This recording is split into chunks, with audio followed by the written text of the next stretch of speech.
Hi, it's Alexander Russo from The Grade. This is the Education Show, and I'm delighted to be here with Gabriel Ebert from the hit Broadway show John Proctor is the Villain. Gabriel, thank you so much for being here, and thanks for all your people for making this happen. I really appreciate it. It's a pleasure to sit and talk with you. Thanks so much.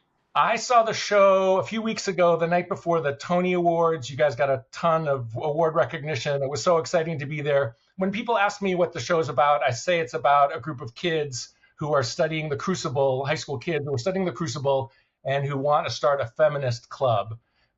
What's your description of the show for people who haven't seen it yet? I think that's a pretty apt description of the play. It takes place in the honors English lit class of a high school in a one stoplight town in North Appalachian, Georgia. And it's a group of high achieving, high thinking, small town kids wrestling with The Crucible by Arthur Miller, one of the great texts. And the way that The Crucible is taught, and the morality that the school teaches, some of the students disagree with, and it sparks lively conversation. And I know you just from this role. If you don't mind telling us a little bit about other roles you've done that we might have seen you in, and also tell us a little bit about your character in the play. Sure. I've spent most of my life in the theater. I was lucky enough to go to the Juilliard School to study drama, so I came to New York when I was 18 years old. I've been here ever since. I'm probably most well known for doing Matilda, the musical, which I was lucky enough to win a Tony Award for my performance in that. I played Matilda's dad, Mr. Wormwood. And so I do a lot of musical theater. I do a lot of straight theater. Um, I've been lucky to do a lot of shows on Broadway. I also do a lot of off Broadway, but I've popped up on TV and film from time to time. I got to be in The Mandalorian for a few moments, and I got to be on this great TV show called Dickinson about the poet Emily Dickinson, and various things of that nature. I'm a working actor, so we get it where we can. And then on the side, I'm a songwriter, singer, so I play the piano and the guitar, write songs there, and do little gigs around town, things like that. Amazing. And tell us about your character in the John Proctor play. So I play the teacher of this honors English lit class. His name is Carter Smith, and he's kind of the cool teacher. He's young, he's passionate, he's interested in what the students have to say. Right. You learn later in the play that he has some reprehensible faults in his character, but when you encounter him at first, um, he's a really good teacher who engenders a sense of curiosity and excitement about learning. And people listening to this podcast know being a teacher is an incredibly difficult job and often a thankless one. And I think one of the things that's exciting about playing this character is he he's really passionate about literature, and he uh, instills a sense of passion in these kids about literature as well. And eventually it leads to his own demise. But that's also really exciting. I'd like to come back to the show in a second and ask you a little bit about your own experiences as a Yeah. student. Um, I went to a little high school in Chicago, and I was a wannabe jock and a wannabe theater kid. I think I remember doing the Fantastics. That was probably the height of my career, was doing the Great Fantastics. show. Tell us a little bit about you as a high school kid, in the period in your life where these kids in the show in the play are living through. What were you like then? Sure. Well, I grew up outside of Denver, Colorado, and there's a great school. It's a magnet school that you audition for called Denver School of the Arts. It's 6 through 12. I was lucky enough to go there from eighth grade on. And so I went to an arts high school. I was surrounded by all these awesome kids. There were many disciplines at the school. I studied drama and I minored in vocal arts. So I was in the choir, I sang, I did plays, but there was a great jazz program, creative writing, technical arts, cinematography, dance. And so in a way, it was like fame or something. I got to be in a really, I got to be in an environment that fostered artists. And so from a young age, I I don't know. I knew that this is what I wanted to do, or I always felt called to this, and I got to go to a school that supported that. I had some great teachers, especially my drama teacher when I was in high school, really saw something in me, gave me a chance to play some great roles, and challenged me to work hard. I think I coasted on my little bag of tricks, my little charm. And Miss Han, my great drama teacher, was one of the first people to say, "Hey, you should try working hard as well, and see where that gets you." And that that was a big wake up call for me. And then, of course, when I got to the Juilliard School, then I really learned how to work hard. Right. And I certainly found that the harder I work, the luckier I am. Nice. Looking back at your high school experience, were there any teachers like the teacher you play, Mr. Smith? Were you at all like any of the kids, the roles of the kids in the classroom? Are there connections there, strong or weak? Absolutely. I mean, I don't want to give too much of the play away if anyone watching this podcast intends to see the play or is curious about the play. But my character, but I fear I may be about to. But my character is eventually accused of something fairly reprehensible. And when I was at high school, the cool, young, hip theater teacher, when I was in 8th grade, was accused of this very same thing and was brought up on trial. And similar to my character in the play, there was not enough proof to convict him, and he was allowed to carry on and keep his job. And so some people feel like the play, there's no way this could happen today. And it actually happened at the very high school that I went to. And one of the things that's been really powerful for me is this play was actually commissioned for a college, and it's been done at several colleges and high schools across the country. And so many young people come to the stage door after the show and meet us as a cast, and they'll say, "I played this character, I played this character."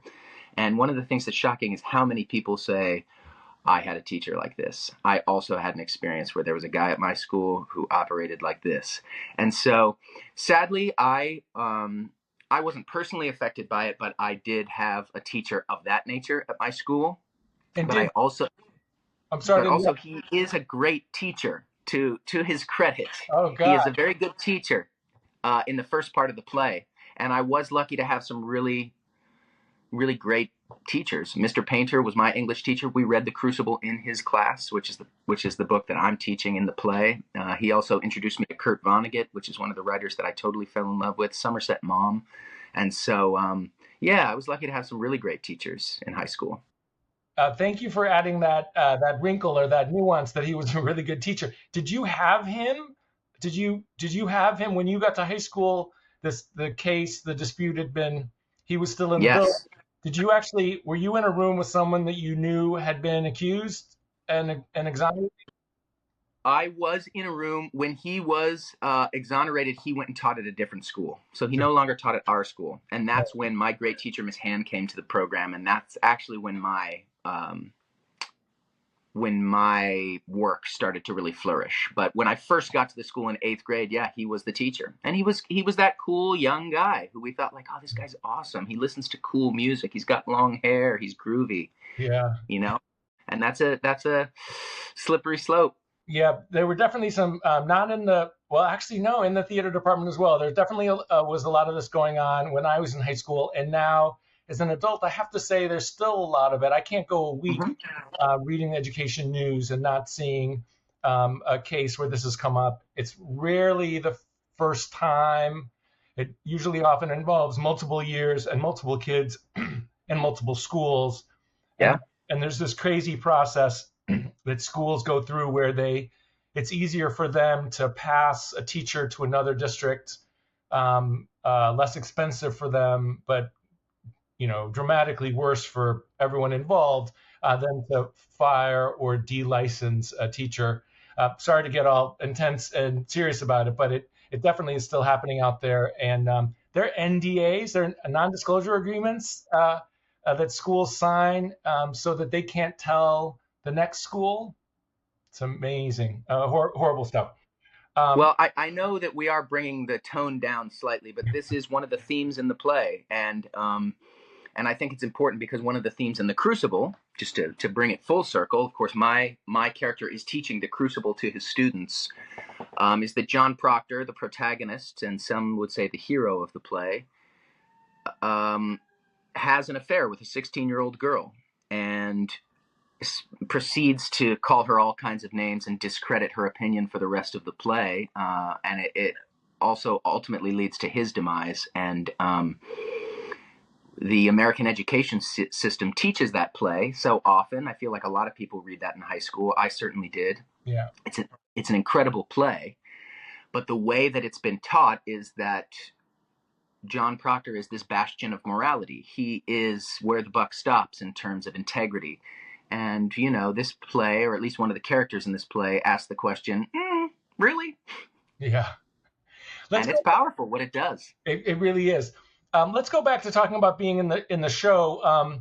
I interviewed a couple months back. I interviewed the actor who plays the seemingly awful teacher in Netflix's Adolescence, Mr. Malik, who was fascinating to talk to him and to hear his side of the story about whether Mr. Malik was such a bad guy as he seemed on the surface. What's it like been playing Mr. Smith, and frankly, how do people respond to you when they see you? Do they shy away from you? What's it like playing this complicated character out walking around? If I do my job right, I get the audience to trust me in the first half of the play. And the play has some very good, deft writing, which diverts the audience's attention and makes them think that someone else is going to be the villain. And if I do my job right and I walk the tightrope with focus and precision, then the audience gets to have the experience that the girls in the feminism club get to have, which is they feel betrayed by me. They feel safe with me, they trust me, and then they feel the betrayal that these girls in the play feel. And it does something to the room. It's a beautiful Broadway house that seats just over 750 people, but something happens in the room when this bombshell gets dropped about my character, and there's this sense of horror and betrayal. And the next time that I come on stage, the two most profound experiences we've had was our student matinees. And 700 New York City high school kids came and saw the play. And when I walked back out, they booed me for like a minute. I just had to stand there while they booed. Boo! Ah! Boo! And when and that's really powerful. It's like playing an old villain in an Agatha Christie piece or something. It's like doing an old pantomime in England. There's something, I think it unlocks something feral inside of people because they start to feel protective of these girls.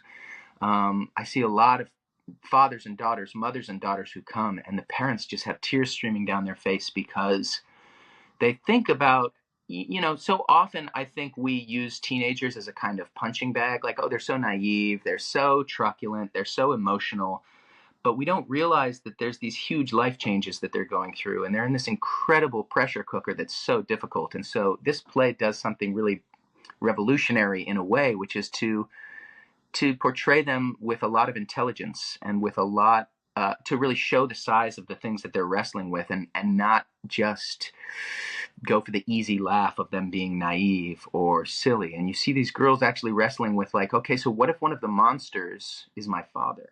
What if one of the monsters is my brother, is my favorite teacher? And that does something profound to the room. And then just to finish answering your question, like when I go out the stage door at the end and the play is over and people want their playbills signed, yeah, people say all kinds of things to me. I think they understand that I'm an actor, but they're also so mad at me. They're so disappointed in me. And so, I never take it personally, but people do unleash some vitriol on me at the stage door. Occasionally I'll walk out the door and they'll boo me. But I just think, okay, I'm doing my job. I'm doing my job right. What's it like, though, either on stage to be booed or get stink eye, or coming out the stage door is a moment of glory for most actors. What's it like for you as a human being to experience that? I mean,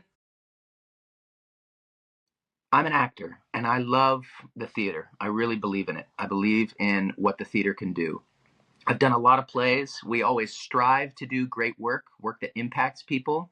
And it doesn't always work out that way. Sometimes you take a job, you think it's going to be great, and you end up being like, this is no good.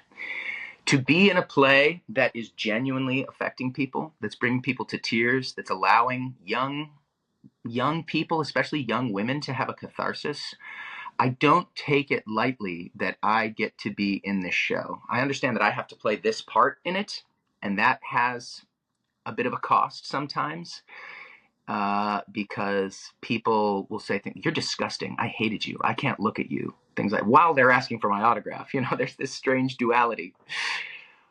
But I just am honored to be a part of a piece of work that counts, for lack of a better word. And I think if an actor was playing my part and was trying to protect themselves and say, oh, it's not me, I'm not the bad guy, they would compromise the catharsis that the audience is having. They would compromise the impact of the play. And one of the things that I believe in and find very important is to never compromise the play for my own fear that people might not like me.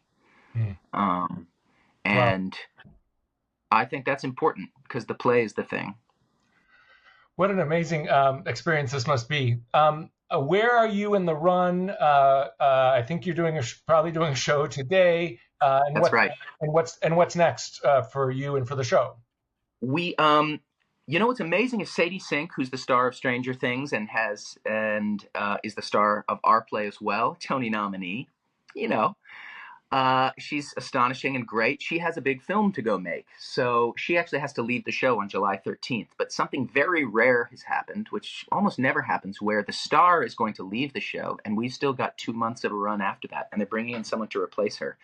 And so this week we actually begin the process of rehearsals. On top of doing our 8-show week, we're going to be rehearsing the new girl who's going to come in and replace Sadie. And I think that speaks to the quality of the play and the quality of this production, that the play is going to outlive its star and that we can still sell and we can still fill a Broadway house because as excited as everyone is to come and see this great young talent, people are actually excited to come see this great new play.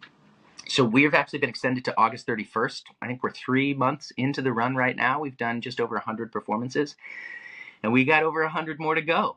So it's a privilege, but it's definitely hard work. The 8-show week is a particular grind that's difficult. I don't have anything lined up for after the 8-show week, but one of the things of being an actor is someone will come see you in a Broadway show. They say, oh my God, that's incredible. What's next?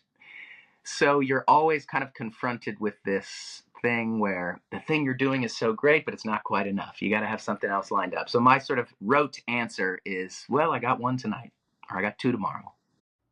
It's sort of like being in high school and having everyone say where you're going to college, or being exactly. in college and everyone saying, what's your major? And you're like, hey, I'm passing my college classes right now. That's right. Isn't this enough? Or you start dating. When are you getting married? You get married. When are you having kids? I guess that's just, we can't help but look forward and backward.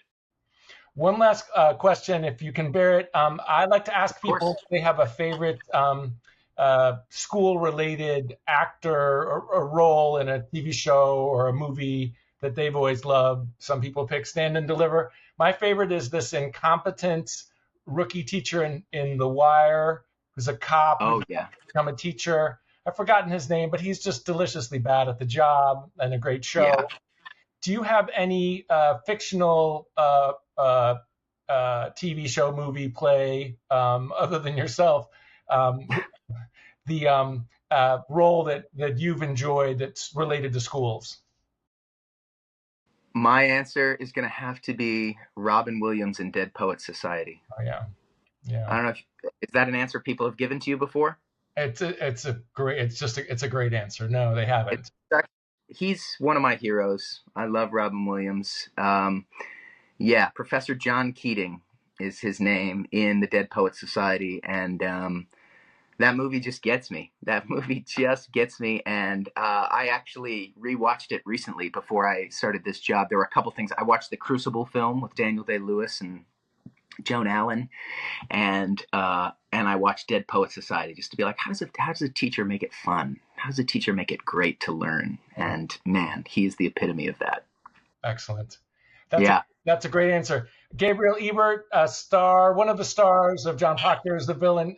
Thank you so much for being here and for your thoughtful answers. Of course, it's a privilege to talk to you. Thank you for having me.